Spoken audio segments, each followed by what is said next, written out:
আসসালামু আলাইকুম। প্রাক্তন প্রধানমন্ত্রীর ছেলে সজীব ওয়াজেদ জয় বার্তা সংস্থা রয়টার্সকে দেয়া সাক্ষাৎকারে বাংলাদেশের অন্তর্বর্তীকালীন সরকারকে নাটক আখ্যা দিয়েছেন। তিনি বলেন, এমন নাটক আমরা আগেও দেখেছি, যেখানে একটি অসাংবিধানিক অনির্বাচিত সরকার সংস্কারের প্রতিশ্রুতি দিলেও পরবর্তীতে পরিস্থিতি আরও খারাপ হয়েছে।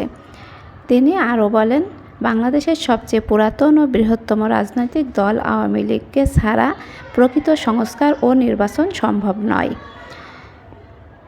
তিনি আরও বলেন, তার মা দেশে ফিরে বিচারের মুখোমুখি হতে প্রস্তুত, তবে তিনি কবে দেশে ফিরবেন সেটা সম্পূর্ণ তার উপরে নির্ভর করছে।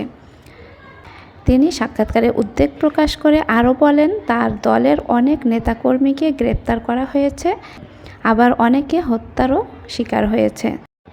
তিনি সেনাপ্রধান ওয়াকারুজ্জামানের বেঁধে দেওয়া 18 মাস সময়ের আগেই নির্বাচন আশা করছিলেন বলে তিনি ক্ষোভ প্রকাশ করেন। তবে তিনি এটাও বলেন যে, আমি এটাতে সন্তুষ্ট।